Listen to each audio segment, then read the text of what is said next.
മഴയായാലും വെയിലായാലും പുതപ്പിനോട് allergy ഉള്ള എൻ്റെ മോൻ പതിവില്ലാണ്ട് പുതപ്പ് മൂടിപ്പോച്ച് കിടന്ന് ഉറങ്ങണ കണ്ടപ്പോഴേ എനിക്ക് തോന്നി വലുതെന്തോ വരാനിരിക്കുന്നുണ്ടെന്ന്. വേറെ ഒന്നല്ല, അവന് കാലത്ത് എണീറ്റിപ്പോൾ ഒരു ചെറിയ പനിക്കോളുണ്ടായിരുന്നു. അപ്പം ഞാൻ വിചാരിച്ചു കാലത്ത് എന്തെങ്കിലും ബ്രേക്ക്ഫാസ്റ്റ് വയറ് നിറച്ച് കൊടുത്തിട്ട് ഒരു പനിയുടെ ടാബ്ലറ്റ് കൊടുക്കാമെന്ന്. അങ്ങനെ ഞാൻ വേഗം ഗോതമ്പ് ദോശയും തക്കാളി ചട്നി ഉണ്ടാക്കി. അവന് ഭയങ്കര ഇഷ്ടമാണ് കേട്ടോ അത്. പിന്നെ ഓഫീസിൽ ഒരാൾ ലീവ് ആയതുകൊണ്ട് എനിക്ക് എന്തായാലും ഇന്ന് പോകാതിരിക്കാൻ പറ്റില്ല. അപ്പം ഞാൻ എൻ്റെ അമ്മയുടെ അടുത്താക്കിയിട്ട് പോകാമെന്ന് വിചാരിച്ചു അവനെ. അങ്ങനെ അവന് ഭക്ഷണമൊക്കെ ഞാൻ വേഗം ഉണ്ടാക്കി കൊടുത്തു.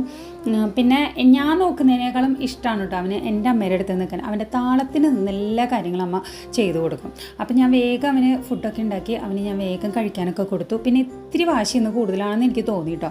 അങ്ങനെ ഞാൻ വേഗം കുളിച്ച് റെഡിയായി എൻ്റെ വീട്ടിൽ വന്നു. അങ്ങനെ ഞാൻ അവനെ ആക്കിയിട്ട് കുറച്ച് നേരം അമ്മയുടെ അടുത്ത് സംസാരിച്ചിട്ട് ഞാൻ അവിടെ നിന്ന് ഇറങ്ങി കേട്ടോ. കുറച്ച് ദൂരമുണ്ട് ബസ് സ്റ്റോപ്പിലേക്ക്. പിന്നെ ഒരു 10 മണിക്കായിട്ടാട്ടോ ഞാനിന്ന് ഓഫീസിൽ എത്തിയിട്ടുണ്ടായിരുന്നത്. പിന്നെ അങ്ങനെ ഓഫീസിലെത്തി അവിടുത്തെ ജോലികളിലേക്ക് കടന്നു കേട്ടോ. പിന്നെ കാലത്ത് ഞാൻ ബ്രേക്ക്ഫാസ്റ്റ് കഴിച്ചിട്ടുണ്ടായിരുന്നില്ല, അത് ഞാൻ ഓഫീസിലേക്ക് എടുത്തിട്ടുണ്ടായിരുന്നു.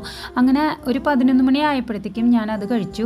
പിന്നെ ഉച്ചയായപ്പോൾ ഞാനും ദീപക്കും കൂടി തോമസ് ആൻഡ് കാസയിൽ നിന്ന് ചിക്കൻ ദം ബിരിയാണി ഓർഡർ ചെയ്തിട്ടുണ്ടായിരുന്നു. ഞാനൊരു ഹാഫും അവനൊരു ഫുള്ളാണ് കേട്ടോ ഓർഡർ ചെയ്തിട്ടുണ്ടായിരുന്നത്.